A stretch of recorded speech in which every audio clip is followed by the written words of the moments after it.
Hey, this is what I call scale markers or scalar measurements. Um, because things are accelerating at a very rapid pace, I'm probably going to cover some things using what we call the economy of words, which means I shouldn't need to say a lot, but the amount of information that it connects to that enlarges what we call perception. Remember, I mentioned in a previous video how, for example, filling up all the books, all the shelves, and all the libraries on the planet, can we do that? Yes. How do we know that? Because we can write stories that go on forever. So we know that our universe, if you will, all the universes are vast, because we realize for every new being I can think of that looks different in form, color, and shape in which it perceives what it is, I can describe all the differences through which I could create something upon which what that is will perceive through the light what love is, which is what we are. Okay? So this sort of relates to what we call intuition becomes a big word now, right? Intuition is nothing more than a looking glass. Okay? It means that when you're running a high speed, your state of awareness increases, which means the amount of what's being held in the light increases. Which another way to sort of analogize that would be to say, you're operating on a larger library of information. You're aware of far more stuff, which relates to what? Causality. Cause and effect. Input, output. Okay? So this is where we get into the input and the output. So, for example, you think, oh, the girl who's in the planet does the physics.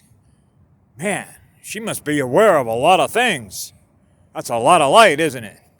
Well, if you go to SETI, which is the U.S. Navy's stereo sound library, you can actually see a picture of planet Earth, which is a big-ass light bulb. Okay? She's a big battery. That's what we are, batteries. Okay? They run on 110 volts, 60 hertz, 220 amps of electrical service. She's just a bigger battery. How did she become such a big battery? She's a light spirit body, growing more light, becoming more aware of the universe. And the more information and the knowledge that is represented by spirit that is living in divine light means that she has an enormous amount of power, defined by all her energy, which is her battery. So that means that in a classroom, we are wanting to do what? Grow. Grow what? Our light bulb. How powerful is your light bulb? That depends on how powerful your magnet is. Are you attracting more light? More of what you are in that light? Or are you losing your light and dimming the bulb? Dimming the bulb, growing the light. Dimming the bulb, growing the light. Dimming the bulb, growing the light. So naturally, when you're a native tribe or a clan down here, since we acknowledge this is a classroom, it is a healing center, and the tribes who are in here from higher density, who come in here on tethers, we have responsibilities, which is peacekeepers, teachers, and healers. That's what we do down here. Now, granted, if you know the history of the planet, you'll realize why the Draco and the Anunnaki killed off all the clan mothers. Because on this planet, with a goddess who was in the planet, which means this is her classroom, means that the matriarch, okay, the female elder of the clans are sovereign. The treaties are initiated by the clan mothers. As I mentioned before, we have 6 Aboriginal treaties, okay, which means that the tribes have peace treaties among the native tribes that are here as the peacekeepers, the healers, and the teachers. So we are essentially the ambassadors of planet Earth, okay, that welcome everyone in the cosmos into this classroom, this healing center, who have suffered trauma as a result of Star Wars, which are electrical wars. Okay? So we take it upon ourselves and realize what our responsibilities are, which means we actively participate, okay, in what's going on here in order to restore the light, which is to restore the higher waveform frequency of what we experience here in that light. So, for example, you realize, for example, why the native tribes live in the trees, because that means we experience higher energies, because we're higher energy. That's why, for example, and I thought this was sort of important to sort of reflect this as both a student and a teacher's perspective, because this is something that I learned about my own journey as I was growing up from a child into a teenager and then an adult. And that was when, for example, just to share part of my own life, I grew up in a home on a lakefront piece of property where both my parents didn't have to worry about money. Okay? But what I noticed when I look back on my childhood, whenever I got up and was able to stand on my own 2 feet, I couldn't get out of that house fast enough to go be in the trees. Okay? Which means I was attracted to her magnet. I wanted to be in nature. Now in biology, they call that an energy niche. You're choosing the energy field that you resonate with so that your waves are in harmony with her waves, her higher scalar waves. So naturally, since I don't have a whole lot of choice to tell my mother at 4 years of age, I'm leaving. I'm going to go grab me a tent and I'm going to go live out in nature. You can imagine the response that my parents would have to say to me at that age. So this is where, as you grow up in age, and I began to realize, bye. So I was always leaving the dead wood house with concrete and asphalt streets, okay, and how they wire houses up, okay. I got to go be in the trees. I got to go be in the trees. That's why when I got out of high school, I went directly to work for a forestry department. So I'm always out in the trees. Want to be with the higher scalar energies. So this is one of the ways in which we take the measurements between the different beings that are on the planet, okay, upon why they are drawn to live in cities versus living in the trees the way that natives do. Now, some people, because of the way that cultural archaeology, cultural anthropology, when you go into their high schools and go into their colleges, will try and break down the differences between the indigenous tribes and how we build or they build a civilization. So they think, for instance, the way that the Romans built the Roman Empire, that built plumbing and water systems and tap water and building castles and all the rest of that, they considered that to be an advanced civilization. And the tribes that were living in the trees were, in fact, savages. They didn't realize that, yes, we are savages. We do live in the trees because we like the higher energy, because we love to be with the girl in the planet. Now we're into what's called scalar measurement of energies of the beings that are on the planet, which is why I was reminded with a pie chart, 2 out of every 3 people that you meet are not from here. So we can define that by the way in which we examine and observe all of the different behavioral algorithms upon which how people use their consciousness, which is energy, in the relationships they have with everything else that is energy. Okay? So when you have a looking glass, which is your intuition, which essentially means that you're running at such a high speed, you're able to know the event, the next event on your timeline. So if you're running at a high rate of speed, then before you ever even choose to know what it is that you're going to do next, which you will experience by having experienced the event, you have choices. So you realize that you have choices before you've ever actually experienced the perception of the next event. Now this gets into the speed And if you look at the photography industry and start doing some research in what's known as ISO, what is an ISO standard? Well, if you know anything about photography and how they set up, the videos and the movies and all that, we're talking about film speed, which is the speed of the experience, which is the speed. Remember I talked about this once before about frame rates? Frame rates? When you're running at a very high rate of speed, where everything is a single frame, where the perception that you have in your conscious creative mind means that you're experiencing one event, one frame, before the next frame arrives. That's frame after frame after frame after frame, which is holographic perception, okay?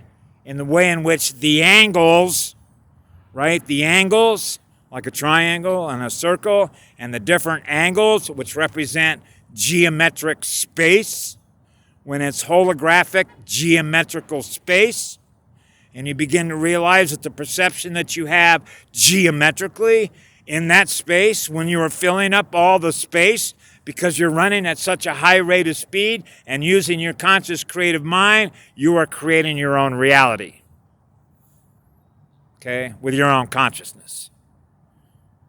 That's how it works. That means you're running on your intuition full time, which means you're always outside time.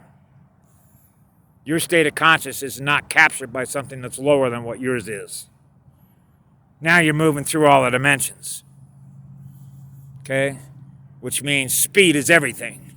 The vibrational speed, which means how much space are you covering up geometrically through every angle and spin of the rotation of the particle, in which living spirit, which is in that light, is experiencing what it is that you're projecting, which is the reality, which is the bidirectional mirror, the echo chamber of sound and light.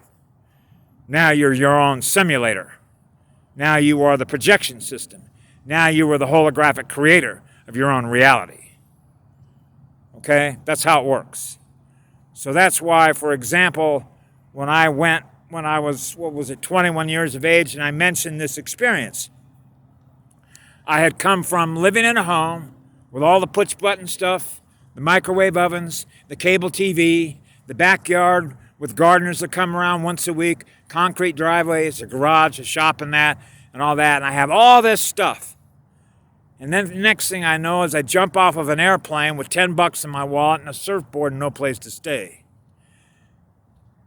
I was invited into a treehouse community. So all of a sudden I realized I got $10 in my name. I don't have a job. I'm going to have to wait 2 months before I ever get any unemployment from the U.S. Forest Service. Okay? So now I'm in nature. Now I'm back in nature. Now my pineal gland is operating on divine light. I'm living through my heart, which is a powerful vortex. Everything that the girl on the planet gives us is already there. Wow, look at all the bananas, passion fruit, coconuts, avocados. Are you kidding? I got everything that I need that she's given us. Now you begin to have a spiritual communication relationship with the girl and the spirit and the planet and everything that is in nature. Nature is providing us with everything that we need. That's called a different frame of reference, a different perception of the reality that you're now experiencing, which is different from the other reality. So this isn't about things that we acquire in material form. This is about things that relate to living spirit, and how living spirit communicates with other living spirit within a hologram. So when you're running higher frequency energy with the girl on the planet, and you're attracting more light to be with her, with all her light, then you begin to realize that you don't have anything to worry about because everything that you need has already been provided for. And it happens. And you begin to realize, wow, I'm living in paradise. You can experience a heavenly realm within your own heart and soul in living spirit right here on Mother Earth. That's right. That's the point of the classroom. Now your perception speeds up. Now you begin to realize how you can holographically project. Now you begin to realize you're living in love and service to others because the energy that you're running on is so powerful, you are naturally giving away energy without even having to think about it, which means you're living in a heavenly realm where the speed of the event is constantly moving at such a high rate of speed, your conscience is not captive by any other state of consciousness. You're free. The speed of the tack is what frees your mind. That's where we don't impose our will on anybody else. That's a crime. So I thought the importance of participating, because I watched a video yesterday where a team of individuals got together and went into, I guess it was a government building. I believe it was in Linz, Austria. And they gave them what's called a notice of liability, okay, which essentially said, we represent what love and service to others is. We are what love is in living spirit. Here's a notice of liability, which means your crimes, your war crimes against humans on this planet end now. A notice of liability essentially is letting them know we're holding you responsible for your crimes against humanity. You've been imposing your will on us in order to do the things that you do, which represents genocide. That's a war crime. So I almost felt like doing that this morning to a security guard when I said, listen, I represent a member of a clan as a peacekeeper. What's your identity? Are you an alien? Let's call the United States military and see if they're willing to take a blood sample from you and see whether or not you even belong on the planet. Let's take a vibrational, if you will, scan of what your frequency is and what your identity is. Because love is the law on this planet. This means taking an active participation in cleansing this planet. Okay, from the amount of damage that was done as a result of parasites. Parasites that feed on our energy. So one of the quickest ways to actively participate in the process of notice of liability. And I haven't had a chance to do that because I don't have a laptop with me, and sitting down and writing a letter, dropping it off to the sheriff of Washoe County, dropping a letter off to the city of the mayor's office in the city of Reno, dropping a letter off to the Attorney General of the state of Nevada, dropping a letter off to the governor. You're committing a war crime. You belong in a prison. Okay? How many active participants do we have in the state of Nevada that are willing to do that? Or are they living in fear of what love is to do that? Okay? That's the bottom line on this planet. How many of you out there have ever read the Nuremberg Doctrine? Now, I know this because I published this and I gave notice. I gave public notice to everybody that lives in America. Most of these people don't even realize that they could all be prosecuted for war crimes. Did you know that? If you go to look at the Nuremberg Doctrine, you'll find out during World War II, during those war crime trials, which is one of the reasons they set up the military tribunals, okay? If you are an active participant, which means you're giving consent, because you work, for example, for the mayor of the city of Reno, okay? And the mayor of the city of Reno is giving consent to what they know to be a war crime, then you can be prosecuted, okay? Which means just because the state of Nevada issued an order, produces a law that says you must perform this function according to the statute that we passed, and that falls under the Nuremberg Doctrine as a war crime, the laws of the state of Nevada will not protect you from prosecution and execution, because there is a higher law on this planet, okay? And that's why the gloves came off. So everybody this is my sort of notice to everybody on the planet, because I live in what love and service to others is. That's how you fail or pass the class in this classroom. So when she decided to take the gloves off, that meant that the tribes are giving notice. Okay? That you cannot be giving consent by sitting back on your ass, okay, and giving consent to status quo. It means that we have to take an active participation in changing this reality. That means our state of consciousness has to represent something higher on the food chain. And if we live on what is basically higher than a reptilian, which is fear-based, which is draining the energy from everybody on the planet, and you believe within our own selves that we're higher than what that is because we represent what love is, okay? We care about our home. We love everybody that's here, okay? So how do we demonstrate that? By our actions. By using our energy to take an active participant part in removing those that are predators. Sitting back and expecting others to do it for us is not how we change the reality. Our consciousness has to take an active participation in that process. Otherwise, you're choosing to use your consciousness to do nothing. That is giving consent to a predator. And that is prosecutable and executable under the Nuremberg Doctrine. That's precisely what was presented to the state of Austria, which is a notice of liability. Once a person, you can actually draw up a notice of liability and hand it to somebody on the street. Okay? Which means they're being given notice that if you continue to give consent to a war crime, you can be prosecuted.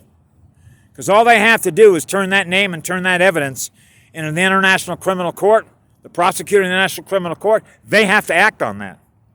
And if you have the evidence to show they've given consent to a war crime, you can be prosecuted. So for those that have not researched the Nuremberg Doctrine, I suggest that they do. Because I'll share something with you. Karen Ann Luke MacDonald, who was a sovereign clan mother on this planet, okay, submitted the documents. I have copies of all of them that she submitted to the International Criminal Court back in 2013, as I remember it. Might have been 2012. To end the corporate structure. To end the parasitic consciousness that exists on this planet. That's why the girl on the planet, just like the Mayan calendar and the prophecy said, nature was going to rise up. She took the gloves off, so it's over. So everybody on this planet, particularly in America, has a choice on whether they're going to take an active consciousness participation, okay, in changing this reality and ending the predators. Okay? So it's time to actively participate. That's exactly what I plan on doing with the energy that I have, is to put them on notice.